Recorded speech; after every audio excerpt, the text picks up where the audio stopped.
Good evening and welcome to our June 25th Garden Hour. First and foremost, I'm so glad that you can join us this evening. And if you are impacted by the rain or the flooding, my heart goes out to all of you. I know it's been a really difficult week for gardeners and farmers and anyone who has land or a basement or lives near a river. So you might be able to guess the theme for Garden Hour tonight. For anyone who doesn't know me, my name is Kristine Lang. I'm an assistant professor and SDSU Extension Consumer Horticulture Specialist. And I'm one of many rotating casts of characters when it comes to hosts. And it's been a few weeks since you've seen me, so it's great to see all of you. I wish it was under better circumstances, but hopefully we can look forward to sunnier, drier days as we head into the rest of summer. On tonight's Garden Hour, we're going to have a 1, 2, 3 lineup covering entomology topics, the very much anticipated weather topics and climate updates from our state climatologist, Laura Edwards. And I took everything I was going to talk about for Garden Hour tonight and threw it out the window and pivoted to what in the world do we do now that things are sitting underwater? So I want people to know that we are going to be addressing those climate and flooding questions. I'm guessing we're going to be dealing with those for the next couple of weeks. So keep them coming. We're happy to have those questions. And whenever questions come up, as always on Garden Hour, you are welcome to put those in the Q&A. And it can be about what's being discussed. It can be about anything else. In extension, we try to dabble in answers for all of the things. So I always love having the questions, and keep your eye on the chat. John Green, who's in the background with us tonight, is going to be helping share some of the resource links that we reference. Now, our first speaker is a new guest to Garden Hour, and while she's new to Garden Hour, she's no stranger to South Dakota State University. I'm really excited that we have Dr. Abigail Martens joining us tonight. She is one of our entomologists who's based on campus, and I would consider her complementary to the work of Dr. Amanda Bachman, Patrick Wagner, John Ball. And we're really, really lucky to have Abigail on the faculty at SDSU, and she's just getting started with her research program. Abigail has a wonderfully long title. So she is an assistant professor of entomology. She has a research and teaching role, and she is also the curator of the Severin McDaniel Insect Research Collection. And I'm embarrassed to say that prior to today, I didn't realize we had an insect research collection. So if we have questions about what is that and what can we learn from it, this might be a great time to ask Abigail. And chances are she might already be telling us about that. So Abigail, without further ado, welcome to your first ever Garden Hour, and we'll let you take it away. Awesome. Thank you, Kristine. So let me get my PowerPoint pulled up here. Kristine is right. I will be talking a little bit about the insect collection today. But in addition to that, I'm going to talk about ways that we as citizens and as community members can contribute to science, even from the confines of our own homes, how we can become and how we can be community scientists. So that's the title of my talk today. And like Kristine said, I have a very long title here at SDSU. If you need to reach out to me for any reason, my email is here on this title slide, and it'll also be on the question slide at the end of this talk. So today I'm going to talk to you about being a community scientist and what that actually means and how you can be a community scientist. So we'll start off very broad. What is community science? Now, there are a lot of community science programs, things like BioBlitzes, that actively involve members of the community in science and data collection. So when we think about data collection, that kind of usually kind of freaks people out because we start, thinking that maybe this is going to be something crazy that we're trying to get involved in. It's going to be something very complicated, but community science isn't that complicated. So community science can be as simple as going out in nature, going out in your garden or your backyard and taking pictures of the organisms you see. You can take pictures of the weeds growing in your yard or in your fields. You can take pictures of insects, of birds, anything like that, any living organism, and upload those to some very specific sites along with that location information to provide that information to scientists all around the world who can then take your observations and use those in their science. So things that you do, even at your own home, can help to inform scientific research and help us as scientists understand a lot more of what's going on in our communities. Oops. There we go. So why should I contribute to community science? Now, you don't have to be a scientist to contribute to community science. All you really need for that is a cell phone and an internet connection. You can contribute just from your own phone to help us develop a better understanding of the organisms that are occurring, even in our own yards and in our state and in the country. And then you can contribute these records directly onto these websites to help us understand endangered species, to help us understand their distributions. And you're essentially helping us to create a network where we can take all of these data, all of these observations, and use them to better understand the species that are occurring around us. Now, I incorporate this into my entomology class in the fall.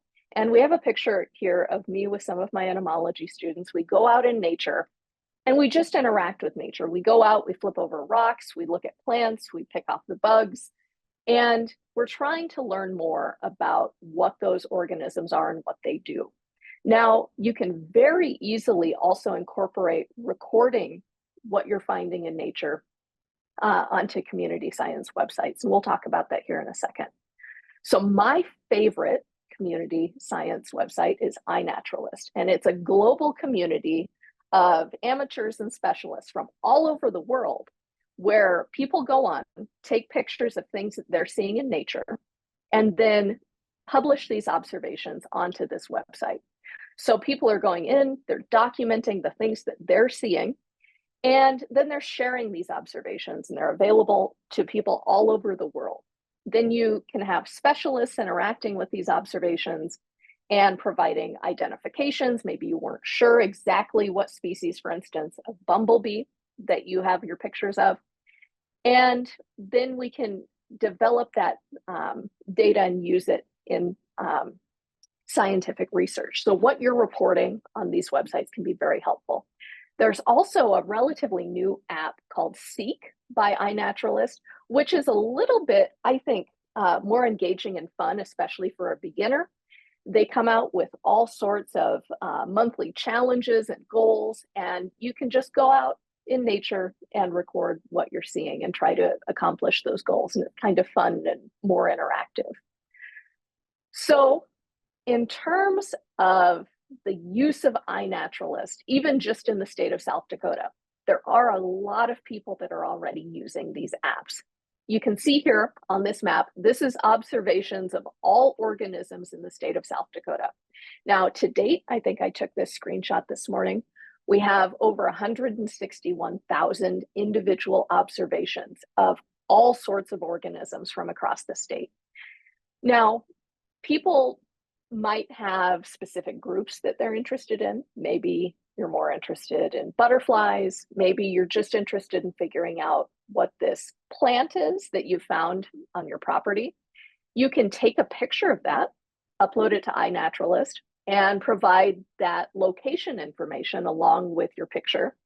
And then we can incorporate that into our scientific research.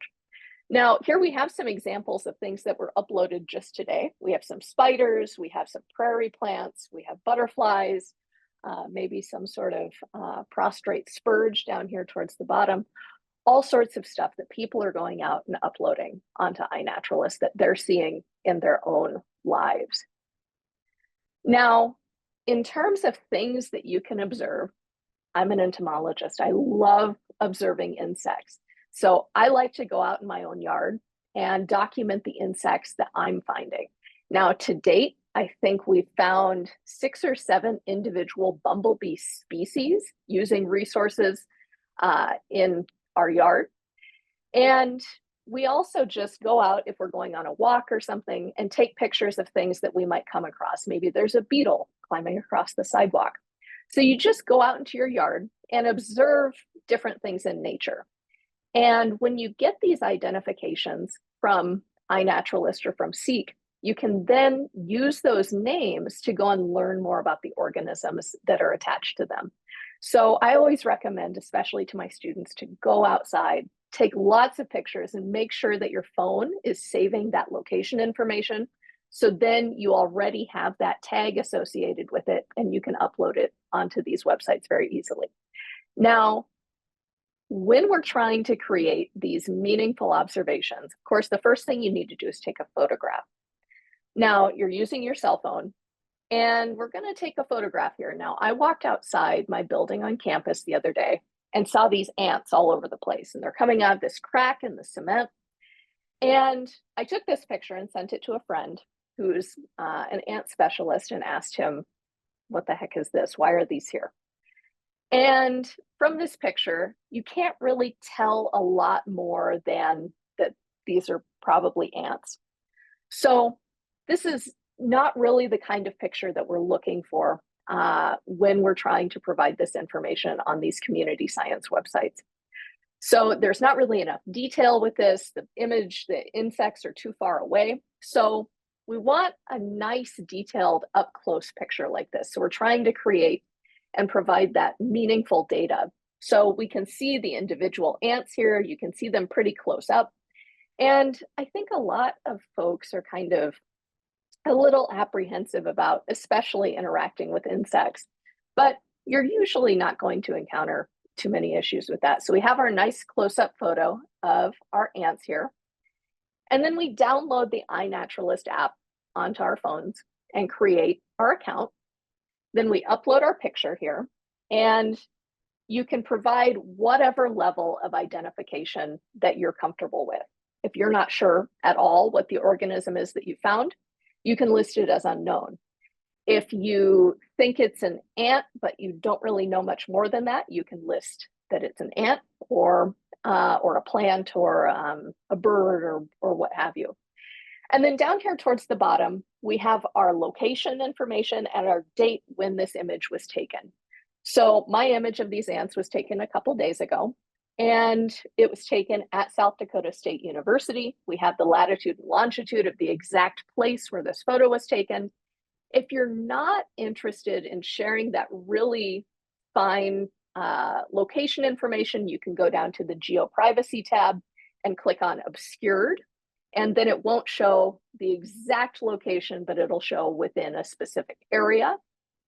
And then we go ahead and we upload our picture onto iNaturalist. So this is what the listing for these specific ants would look like. We have our map of where they were found on campus. We have the genus name, the type of ants that they are, and the picture of them. And then we leave that out there and let people who are more specialized than us come in and identify these species. So within the time that since I uploaded this, these ants this morning, someone has already come in and provided a species level identification for these ants. So I know exactly what species of ants that these are. Oops, there we go. So after you've downloaded your app, after you've started contributing pictures to iNaturalist or on Seek, what happens with these observations? So after people come in and start identifying your observations, you'll get multiple people that will come in and maybe they'll suggest different identifications, maybe they'll argue a little bit, maybe there's just one identification that's more correct than the others. Eventually, your observation will have what we call a research grade designation. And when observations, especially on iNaturalist, get that research grade designation, they're then uploaded into the Global Biodiversity Information Facility. It's also known as GBIF, a little bit easier to pronounce. And then that data is available to people all over the world. So when we're trying to figure out what species occur where, when we're trying to understand distribution information for species, having folks in the community provide these observations is really, really helpful. With your help, we're better able to sample larger areas. We're able to sample maybe even on your own private property, and we're able to sample over larger time spans than we'd be able to do in any other scientific capacity. And then we're taking those observations, we're using them as data in scientific research, and it's helping us to understand more about these organisms. And it's actually really, really cool. So recently, I was author on a paper where we looked at the bumblebee species that have occurred in South Dakota from 1891 until 2021. Now, as Kristine mentioned, I am the curator of the Severin McDaniel Insect Research Collection here at SDSU. And in our research collection, we have about 2 million individual insect specimens dating from 1890 or even the late 1880s until 2024. And we keep expanding the collection every year. Now, those insect specimens are really important, but community science records are also just as important for helping us understand the distribution of these species, where they're occurring, when they're occurring, and helping us to inform conservation efforts on how we can protect these species. So with our Bumblebees of South Dakota paper, we had over 8,000 specimen records. Most of those were from the insect collection here at SDSU.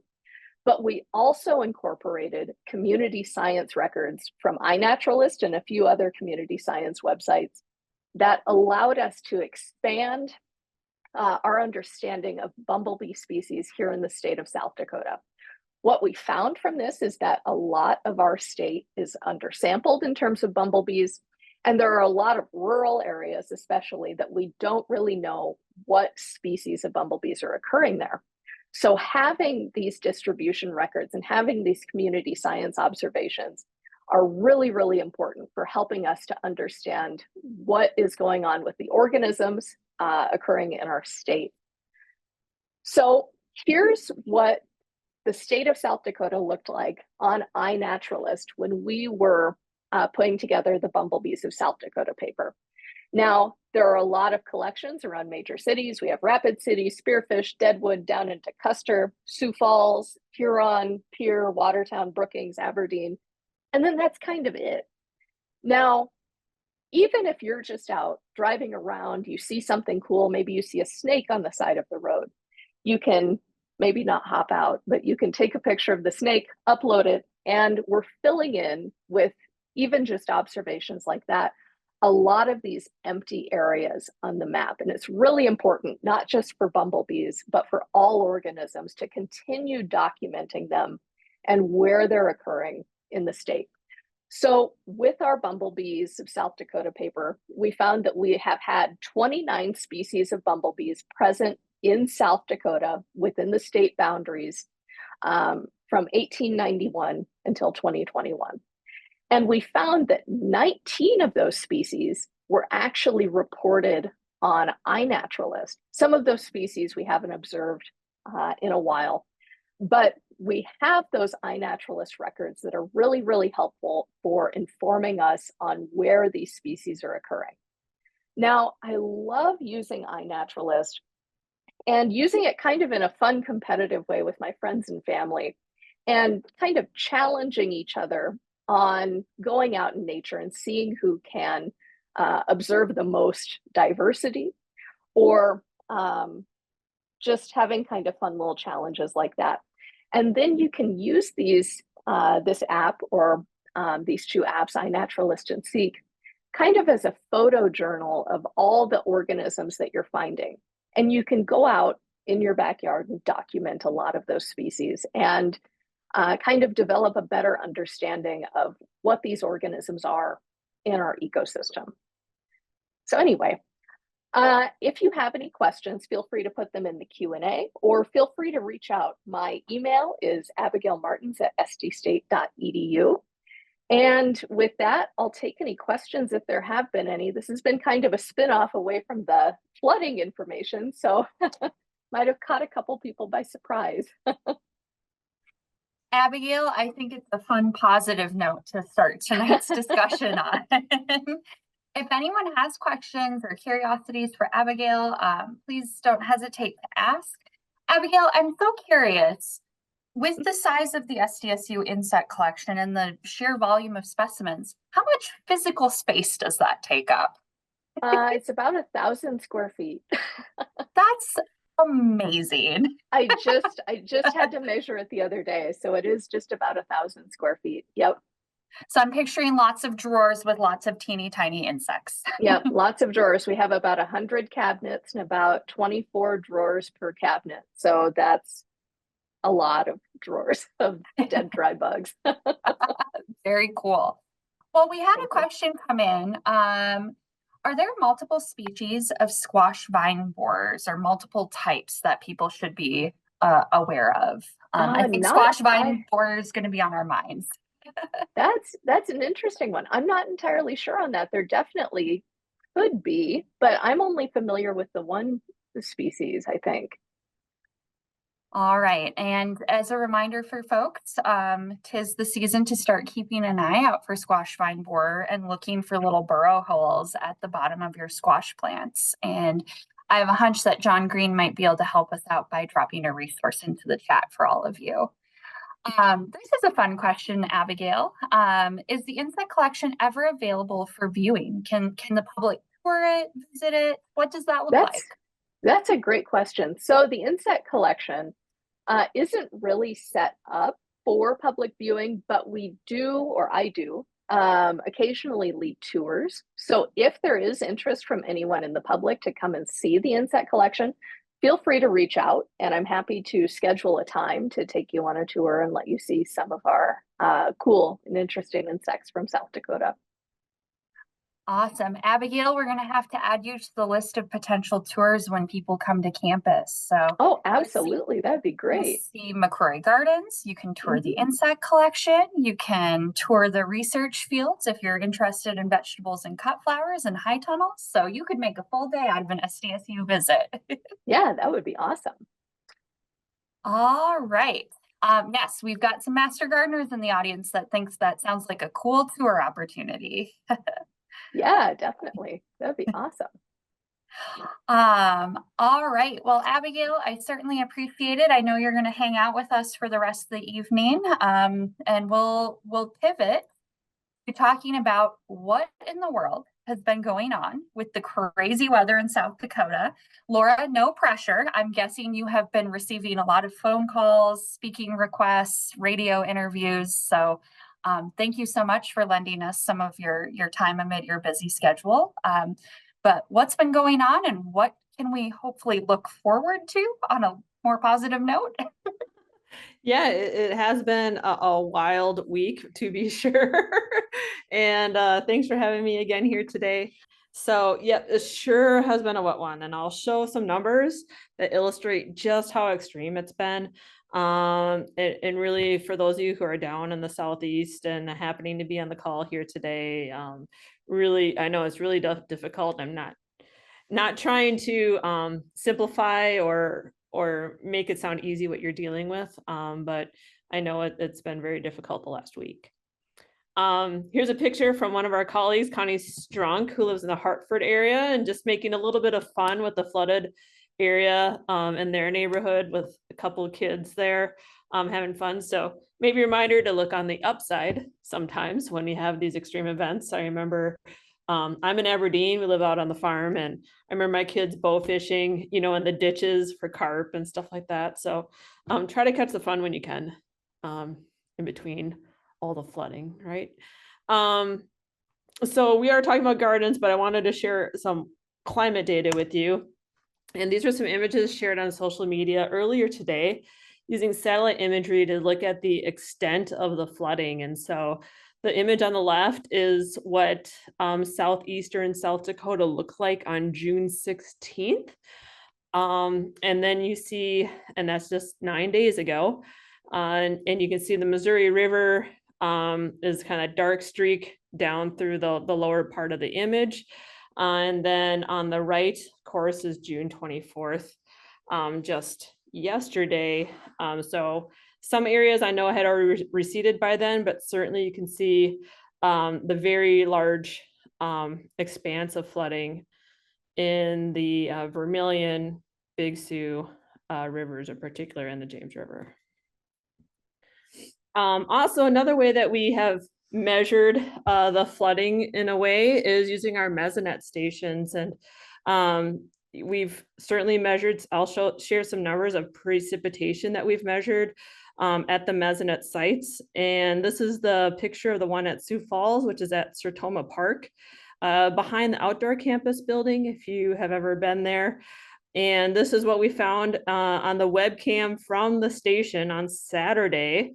The little device you see out on this arm with kind of the cup pointing down is actually our snow depth sensor, which sends a signal down and back to measure snow depth. In this case, it was measuring the depth of the water and measured almost 3 feet of water. I think at this time it was like 2 feet 8 inches right there at the station. And so if you go to South Dakota Mesonet on social media, you can see they have some time-lapse photos and those like videos and stuff, kind of showing the progression of the floodwaters there at Sertoma Park. So it was really kind of fun to see that. And they had their moment of fame on the Weather Channel yesterday with some of their pictures. So that was kind of fun, despite, you know, how difficult the situation was.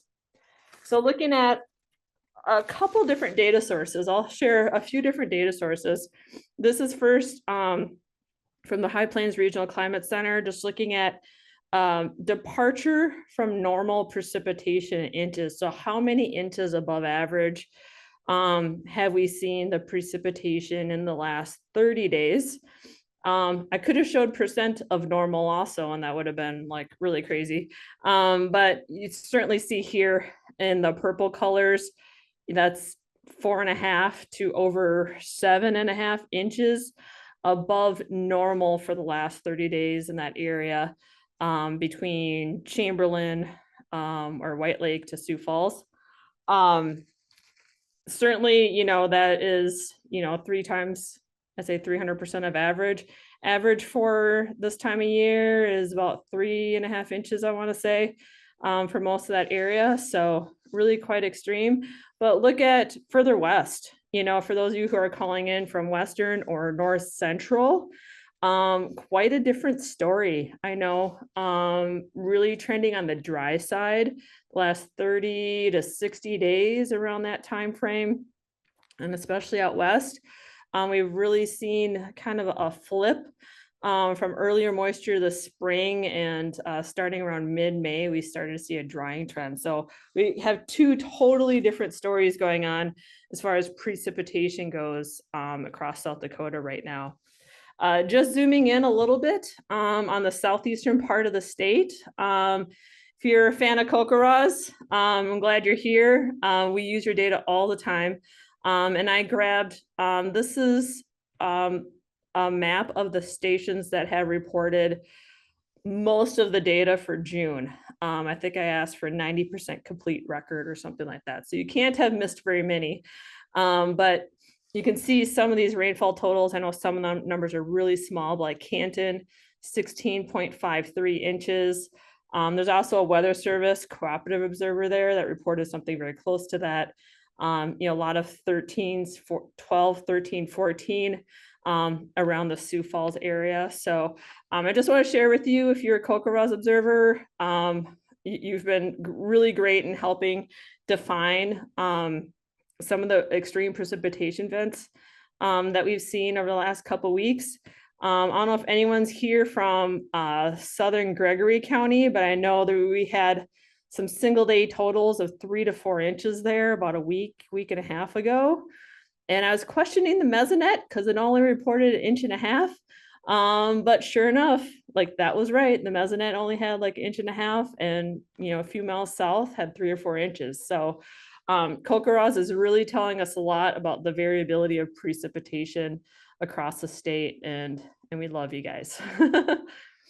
Getting back to the mesonet a little bit, I was kind of curious. I had a question yesterday about what has been the year-to-date precipitation at some of these stations. And so for these, I only was looking at the really wet sides. So the stations, basically a line of Pierre, roughly east. And I included like Lyman, Tripp, Gregory, kind of in that southern part of the state. So looking at really eastern half of the state.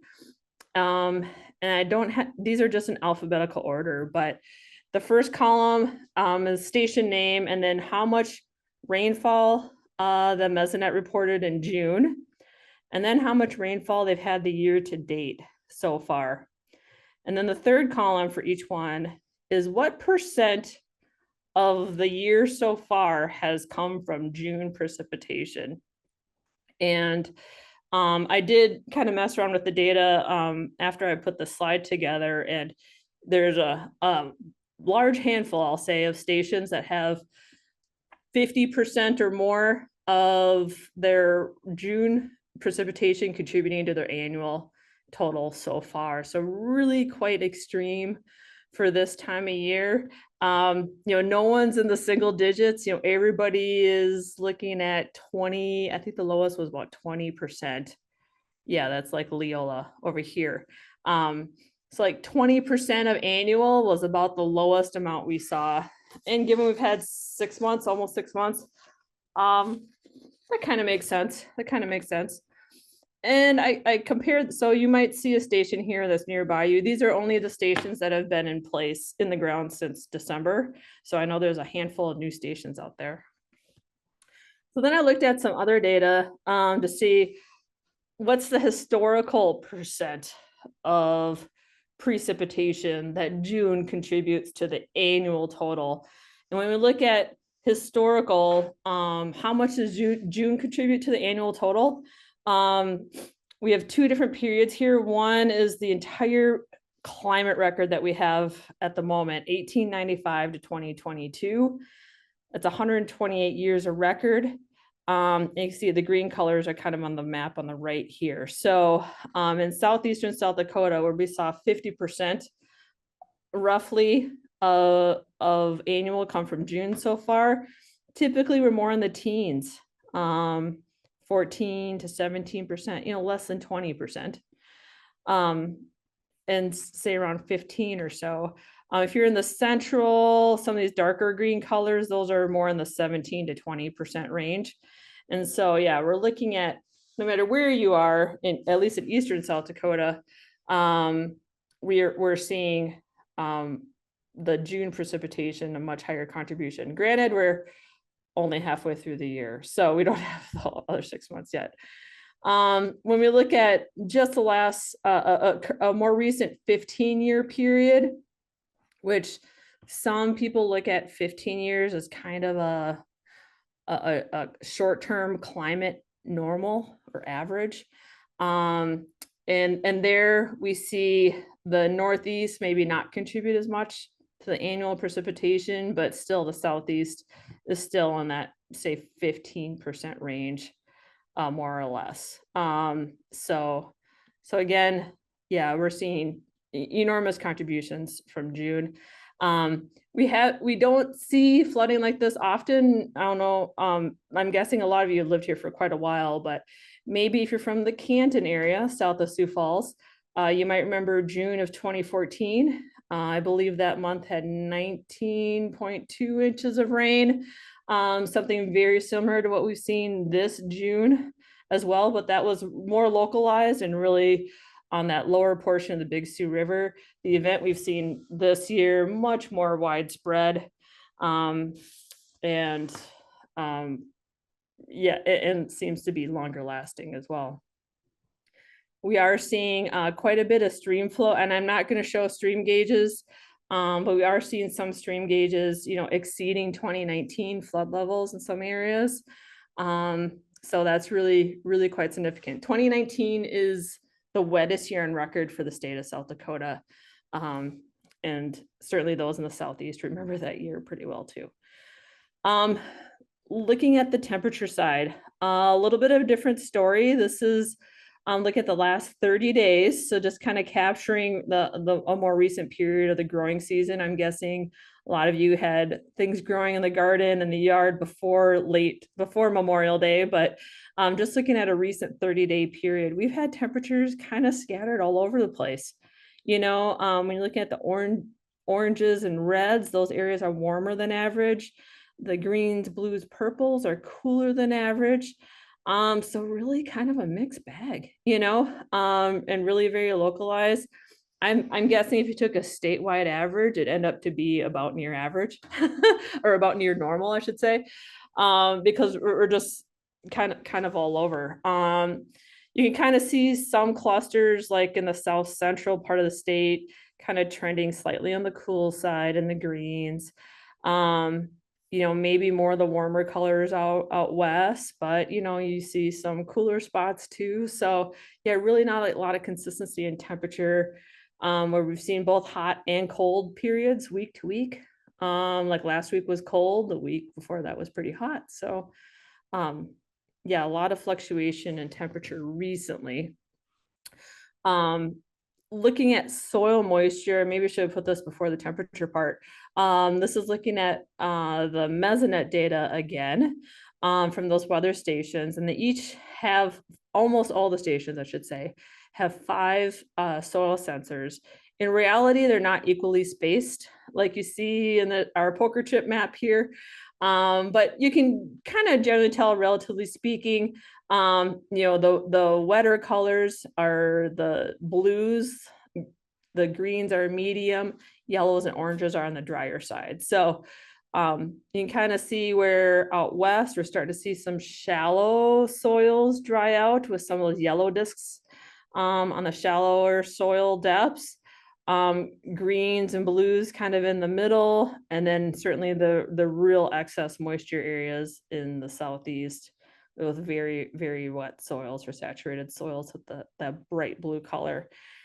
So another way that we're looking at this and really trying to keep an eye and keep ahead of, I should say, drought conditions in the west. So while a lot of attention is focused on the flooding in the southeast, I think the developing dryness and potential drought development in the west and potentially north central is going to be kind of our next story that we're looking at.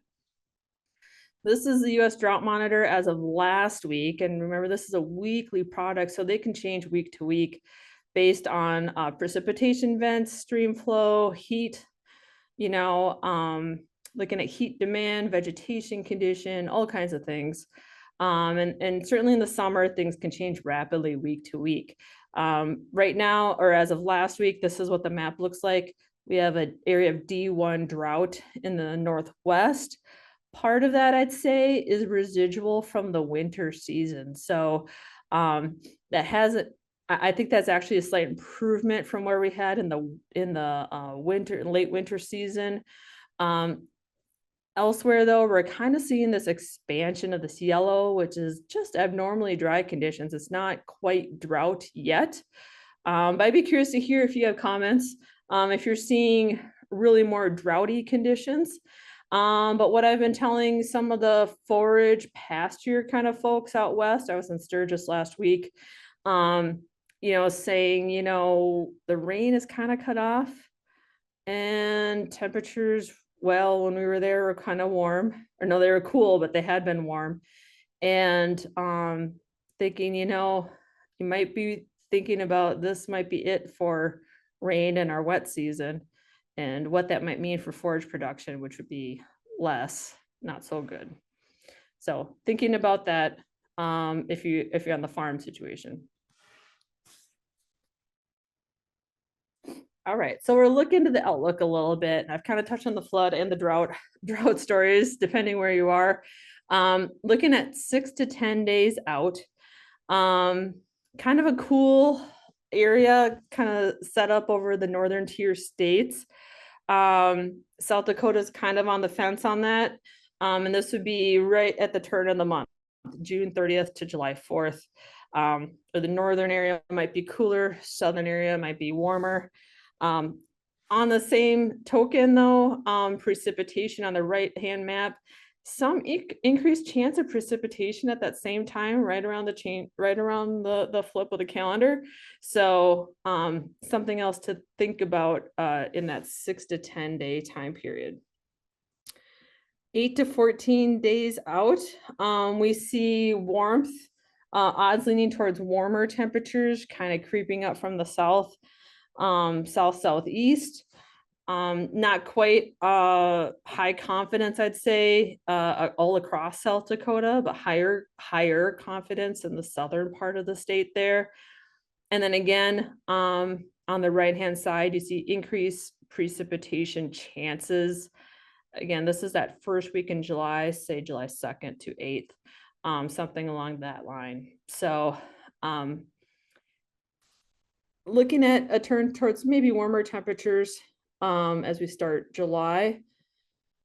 And along with that, though, is this risk of heavy rainfall. And that's what we see here. This is in the 8 to 14 day period. I pulled this graphic a little earlier today. They did update it at around 3:00 p.m. and I haven't seen it. But this is what they're looking at for early July, July 2nd to 8th. A slight risk, not high confidence yet, slight risk though of heavy rain again in that eastern tier of South Dakota. It looks like something like I-29 in east or Highway 81 in east.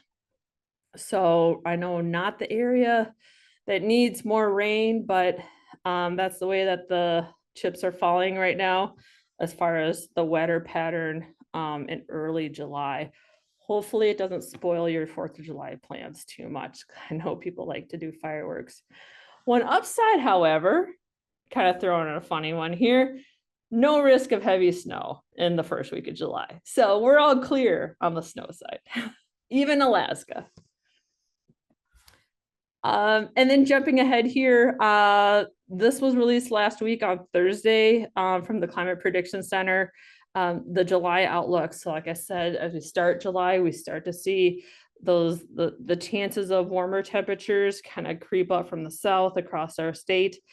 That is also what we see for July overall, and with kind of a hot spot there over the Central Rockies or the plains of Colorado and Wyoming.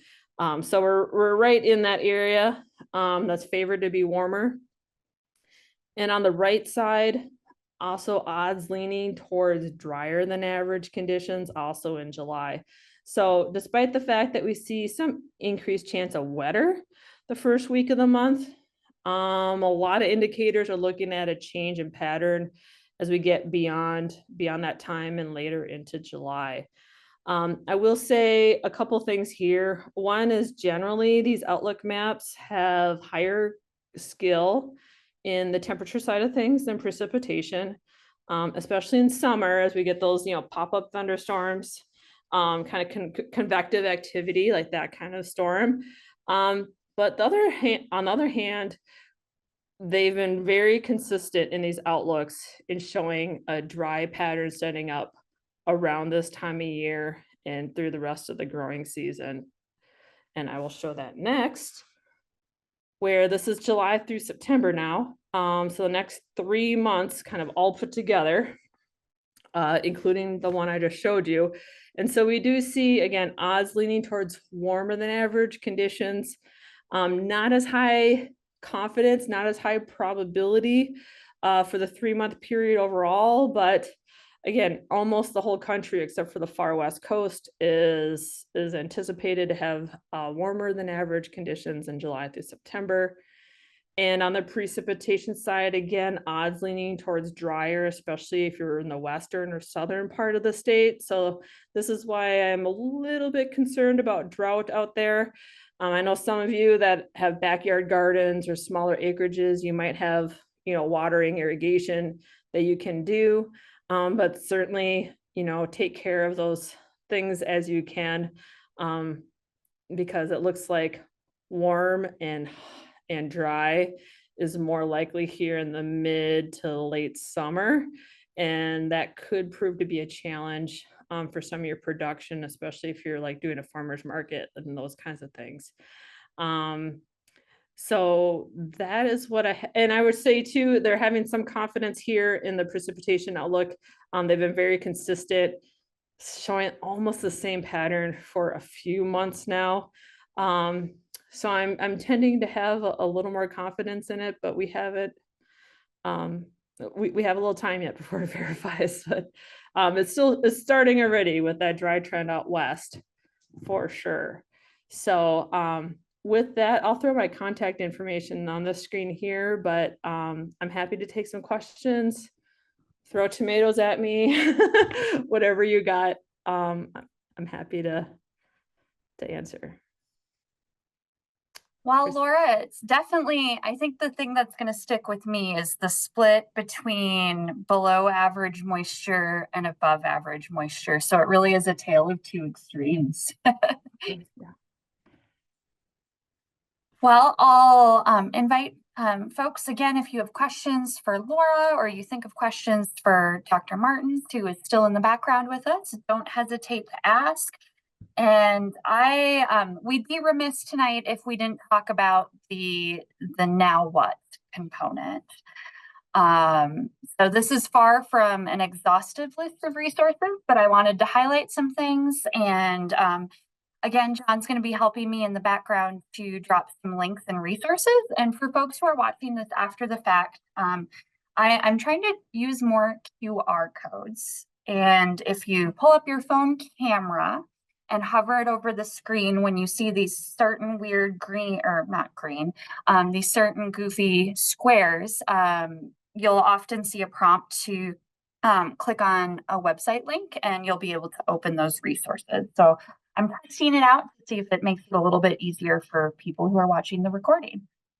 So in Brookings, I would say we fared a lot better than other people in the eastern half of the state.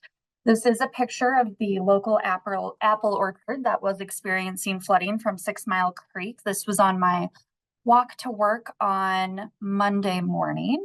The water did thankfully start to recede and things are looking a little bit better. So we had some kind of quick flooding that is now disappearing. We got just over 5 inches if my calculations and watching of the mesonet were done properly. I will say it was definitely enough to frustrate my research team. My graduate students had all sorts of field work planned for last week and this week. And my student, Hannah, who some of you have met, she's talked about her onion project.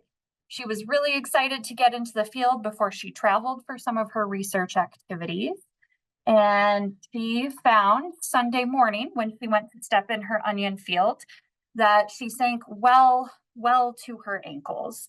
So I just want to start with, I know we're all at different stages with the flooding of hurry up and wait, but I'm going to encourage you to be patient. And the reason I say this, and the reason I was urging my students to be patient, once Hannah sunk to her ankles, she came to the conclusion herself that it was not the day for field work.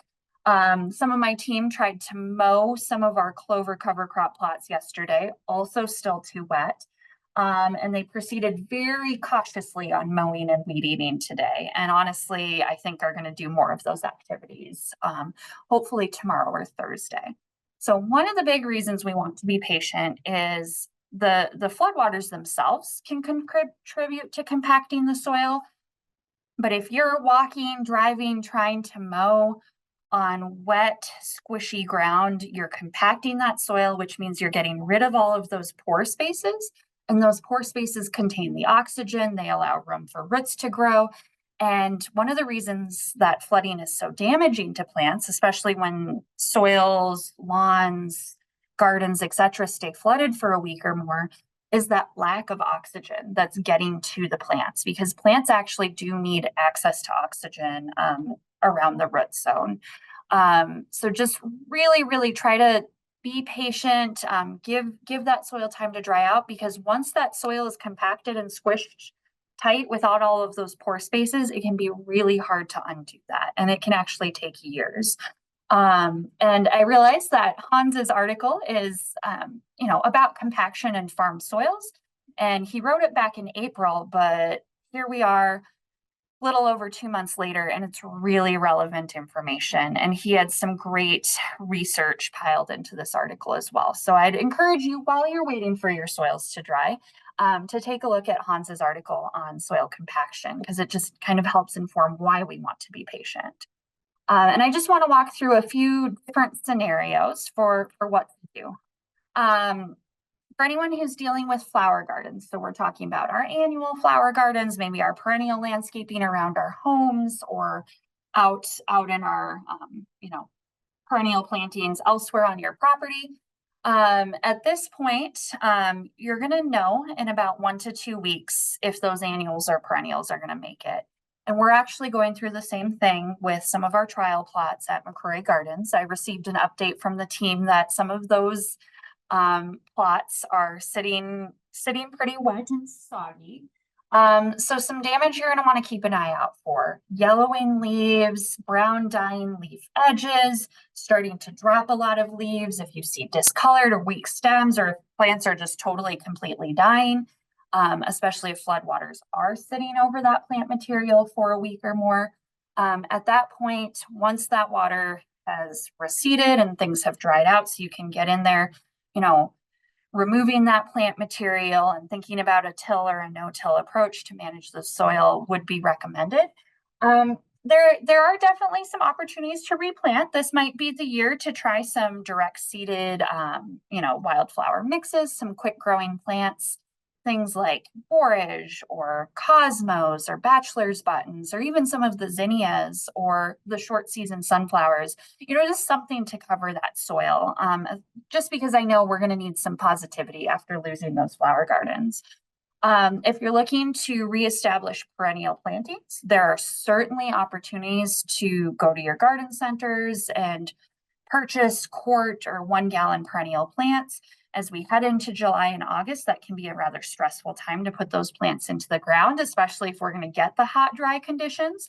But if you have a mulch and an irrigation plan in place, you could start to rebuild those gardens. If you want to wait until the fall and start to look at doing some bare root perennials or bulbs, fall would be a good time to do that. And perhaps this is a new problem for you, or perhaps this is a good nudge that, oh dear goodness, I knew that was the low spot in the yard, and maybe I should consider putting some different plants in that area. And this is far from an exhaustive list, but things like yellow flag iris, Joe pieweed, spiderwort, which there's an example of on the slide because we needed something pretty to look at tonight. Lobelia and Ligularia are some great hardy perennials here in South Dakota that don't mind occasional flooding and can withstand way more water than a lot of plant material. And even some of our beautiful ornamentals like canna and calla lily can withstand more water than a lot of other annuals. But it's important to remember with canna and calla that they both need to be dug up in the fall or just treated like an annual because they are tender bulbs here in South Dakota. Now, I think this might be the most important takeaway for all of my vegetable gardeners and folks who love herbs and strawberries and watermelon and all of those delicious things. Rhoda Burrows, I just want to give her full credit. This was an email that she sent out to commercial producers across the state. And yes, I did copy paste the whole works here for your viewing pleasure. I just thought the way she stated it and the information was so clear. The FDA oversees produce rules for commercial farmers. So the produce rule is called FSMA, that you must not harvest any produce that has been directly touched by floodwaters for consumption or sale. I want to apply the same messaging to all of you. If your vegetable gardens or herb patch was completely flooded, remove that crop. Absolutely do not eat it. We don't want anyone to get E. coli or any of these other nasty parasites that could be hanging out in those floodwaters. Anything where the harvestable, you might be wondering, can I replant my radishes or do a fall crop of lettuce or kale or things like that? At minimum, we want to wait until 90 days after those flood waters have receded before we would harvest anything from that soil. And there is research that shows, and Rhoda talks about this further in the article that's linked on this page, that there's research that shows that some of the things deposited by floodwaters, so some of those nasty stomach bugs and foodborne illnesses, can last up to 6 months after they've been deposited on the soils. So really, I personally would not be putting raw carrots or green onions or lettuce or anything back into my garden soil this year if it's been flooded. And I know that's really disappointing to hear. This might be a time to pivot to some raised beds or repurpose some containers to do something, because I know many of us want to keep our hands in the soil, but we absolutely don't want to see anyone getting sick. Now, if you're doing something like winter squash, potatoes, carrots, and you're going to peel and thoroughly cook it, that would be the one exception to try to salvage the season this year. But again, thoroughly cooking, super, super important. And this brings us to item 3, which is the other unknown with all of this floodwater, is herbicides, insecticides, anything else that's been mixed into that water. It's difficult to know what might have been mixed in. I'm just going to preemptively say, if you're curious what herbicides or insecticides might have been deposited in your soil, yes, there are tests for that, but it gets really expensive. We're talking hundreds, if not thousands of dollars, because they'd have to be looking for every individual chemical. So please, please, please err on the side of caution when it comes to vegetables, herbs, and fruits for the rest of the season. If you're looking at doing some really short season tomatoes into the soil, or maybe you're just going to go for some green bell peppers, if you have it completely trellised and you've mulched underneath for a replant yet this season, you're gambling a little bit, but there might be some opportunities to salvage your crop that way. But again, we don't want any of that nasty floodwater soil splashing back up onto your crops when you water them either. And Rhoda has way more detail on this in her Flooded Gardens article that's linked on this page. So Laura pointed out that we're probably going to get a lot of questions about lawns. I'll point out that Iowa State University, University of Minnesota, Nebraska have really much more robust turf programs ongoing. So they have some great resources. And in fact, there are step-by-step instructions from the University of Minnesota on what to do after your lawn has flooded. So that's what's linked on this page. But some interesting things about lawn. Turf grass can die really quickly if it's sitting under hot water. So I consider 80 degrees Fahrenheit. That's some pretty warm water. Our flood water is cooler. But anything that's sitting under flood water for a week or more, or maybe even a little less than that, you're going to notice problems. If you're seeing that grass turning yellow, turning brown, dying back, that's going to be an issue.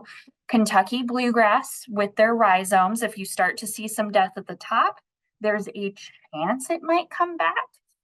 So you could try overseeding first. If you have a lawn that has a lot of perennial ryegrass, for example, that is super sensitive to floodwaters, and you can probably assume it's dead.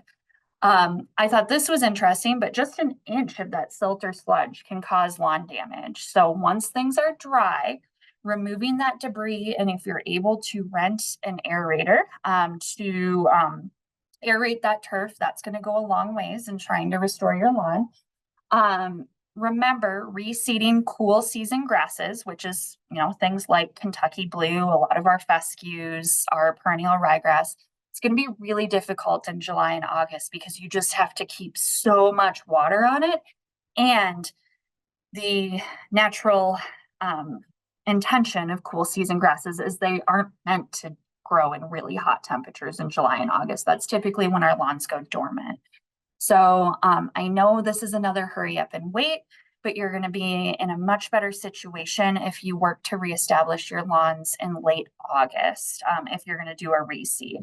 Now, if you want to go the route of sod, it depends on if the sod farms were also flooded. So you might have to go a little further for sod. visit with your local landscapers and garden centers. I have a hunch that they're going to be shipping in a lot of sod and they're going to be really busy this summer. So you could sod in July and August, but just remember, you still need a plan to irrigate that sod so that it can root in. And there's way more information about this from the University of Minnesota.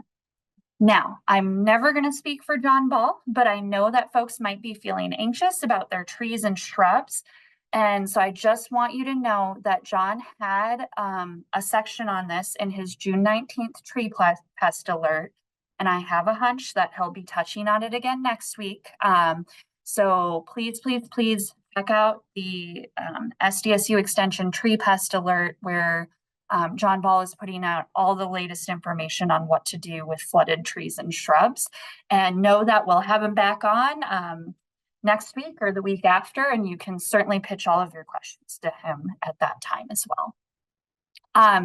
We're going to probably be seeing some funky plant symptoms. Again, a lot of it's going to be due to flooding, but the floodwaters, the wet spring we've had in general, we've been seeing some more diseases, things like black spot on roses and other bacterial and fungal diseases.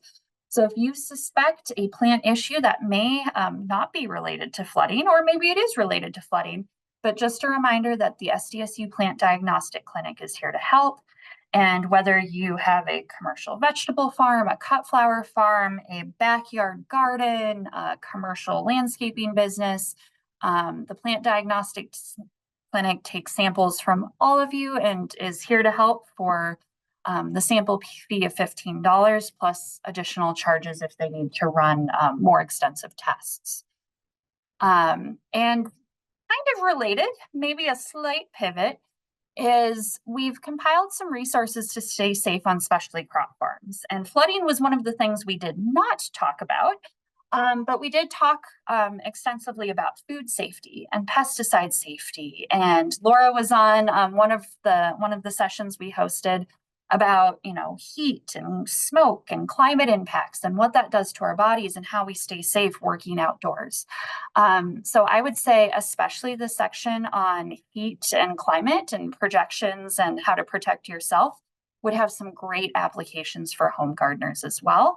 And so we have those resources curated with materials to read and videos to watch on this new link. And I know this has turned into garden hour with a few bonus minutes, so thanks for hanging with us. But just a reminder to call, email, visit us. The garden hotline is across the state and here to help. I know that this is just a taste of what's to come for plant curiosities and mysteries to be solved for the rest of the season. And last but not least, let's end on a high note, which is I would love to see all of you in July. The next event that I'm going to be in person and live at is going to be the Southeast Research Farm Field Day. And that is going to be on Tuesday, July 9th. So I'd love to see you after the 4th of July holiday. And while that is a field day that features forages, crops, livestock, all sorts of interesting things, they have given me a dedicated horticulture tour. And we're going to be talking about sweet corn. So that's part of my team's research. And we'll have Robin Butterbaugh there talking about polycultures. The Southeast Farm team and their collaborators are going to be talking about bees and potato variety trials, and our pack shed where we're going to be washing, storing, handling all of our produce. And like any good SDSU event, there will be ice cream. New this year, we're asking people to pre-register so we have an idea of how many folks are coming to the field day. So if you would take a moment and pre-register, it's not required, but it's certainly appreciated. And if you forget to register, please don't let that stop you from coming. We would still love to have you, but we're just trying to get a sense of how many tables and chairs we need. So we really appreciate it. And with that, I'll open up the floor for any last burning question for me, Abigail, or Laura.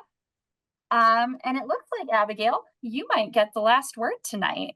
So how does all the water and then the hot, dry weather coming affect the kind of bugs we're expecting? Things like wood ticks and grasshoppers. That's a great question. So there aren't really any super bugs. All bugs can drown if they're covered in water for an extended period of time, which is great when we're considering things like ticks.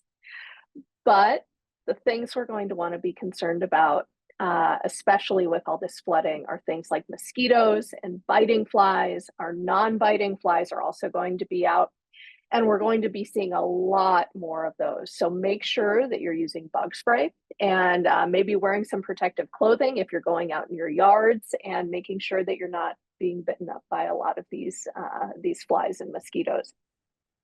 Awesome. Abigail, any chance that we washed away all those grasshoppers that have been bothering us for the past few years?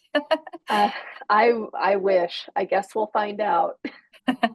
Yeah, when I was in Sturgis last week, Pat Wagner was out there, entomologist out in Rapid City, and he said with the late, warm fall last year, and now how this year is turning out, which should turn dry and hot, that they're expecting grasshoppers in abundance again in the West. So, all right. Yeah. So mosquitoes and grasshoppers are still going to be an issue. We'll keep reminding you to stay safe. Abigail, thank you for joining us for your Garden Hour debut.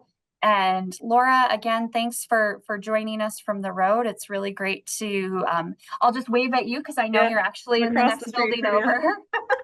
There is a question in the chat, Kristine, just the very last one. Okay. When referring to flood water, do you mean standing water with the produce or heavy rain and flooding? Yeah. Such a great clarification. And we do need to end with that. So if, very good clarification. So if this was water that just pooled in your garden, that does not count as flood water. We're not worried. As long as you didn't have anything weird, if you had your manure or compost pile and you suspect that the water ran downhill into your garden, then I would be careful. But when we're talking about flood water, don't pass go, don't eat.